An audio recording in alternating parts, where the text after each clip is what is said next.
చెప్తారు, కొంతమంది చెప్పాలి. అయితే తిరిగి ఇచ్చేటప్పుడు ఏం చేస్తామంటే ఆ బాక్స్లో ఏదన్నా మురుమురాలో మురుకులో తరుకులో ఏదో ఏదో పెట్టి ఇవ్వాలి. ఉట్టికిస్తే మాత్రము వాళ్ళు ఇష్టపడరు, ఎందుకంటే దాంట్లో నింపి ఇవ్వాలి. ఏంటంటే ఇచ్చి పుచ్చుకోవడం అనమాట, గివ్ అండ్ టేక్. దాన్ని ఫిలియల్ అంటారు. స్నేహితుల మధ్యలో ఉండే ప్రేమ, తల్లిదండ్రుల మధ్యలో ఉండే ప్రేమ ఎట్లా ఉంటుంది? తల్లిదండ్రుల ప్రేమ ఎట్లా ఉంటుంది? వాళ్ళు కని పెంచి పోషించి అన్నీ చూసుకొని వాళ్ళు రెండింటికంటే మంచి తల్లిదండ్రుల ప్రేమ మంచిగా చూస్తారు.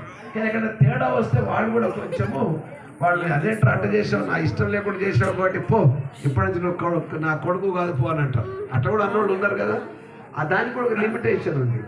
కానీ దేవుని ప్రేమకు లిమిటేషన్ లేదు. దేవుని ప్రేమ నిర్ణయించబడిన ప్రేమ, డిసైడెడ్ లవ్. అంటే అది ఆవేశాలతో నిండి ఉన్న ప్రేమ కాదు. అందుకొరకే మరి యోహాను సువార్త 3:16లో ఒక వాక్యం ఉంది, దేవుడు లోకమును ఎంతో ప్రేమించెను. అంటే అక్కడ ప్రేమ అనే దానికి అర్థం ఏమై ఉందంటే decided. God has decided to love you. దేవుడు నిన్ను ప్రేమించడానికి నిర్ణయించుకున్నాడు.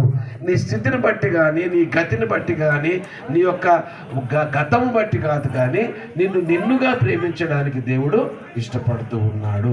అందుకొరకే దేవుని ప్రేమను వ్యక్తం చేయడానికి యేసుక్రీస్తు వారి లోకానికి వచ్చి సిలువలో బలి అయిపోయి మన కొరకు, మన యొక్క ప్రాణరక్షణ ఆత్మరక్షణ కొరకు ఆయన బలి అయినట్టుగా మనం దేవుని లేఖనంలో చూస్తూ ఉన్నాం. అయితే మీరు ఆలోచించి ఎందుకు చెప్పారు పాస్ట్ గారు ఇక్కడనంటే, అదే ప్రేమను దేవుడు నిర్ణయించబడిన ప్రేమను రవి తన కాబోయే భార్య మీద చూపించారనమాట.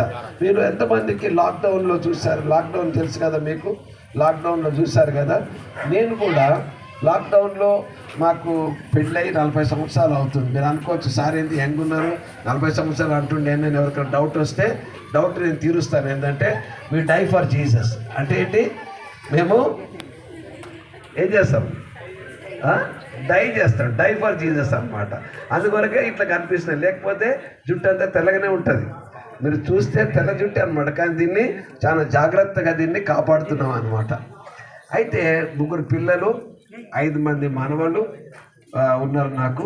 అయితే ఒక విషయం ఏంటంటే, ఈ లాక్డౌన్లో ఏమైపోయిందంటే, మేము అందరు ఎవరు లేరు, అంత ఎవరు పెళ్ళి చేసుకొని ఏ ఇంట్లో వాళ్ళు ఉన్నారు, మేమేమో ఇద్దరమే ఉన్నాం. ఏం చేయాలో అర్థం అవుతలేదు. ఇద్దరమే ఒక ఇంట్లో. అయితే నా భార్య ఏమన్నదంటే, వంట నేను చేయాలి. పని మనిషి కూడా రాలేదు లాక్డౌన్లో, పని మనిషి ఎవరు లేరు, ఇద్దరమే. నా భార్య ఏమన్నదంటే, వంట నేను చేస్తాను, తంట నువ్వు చేస్తావా అన్న. తంట అంటే ఏంటి? అంటే పాత్రలు నువ్వు అడుగుతావా? ఇక నాకు తప్పలేదు, ఎందుకంటే ఏం చేయట్లేదు, ఇద్దరమే ఉన్నాం కదా, ఏం చేస్తాను. ఇంకా ఆమె వంట చేయాలా, ఆమె చేసిన వంట పాత్రలన్నీ నేను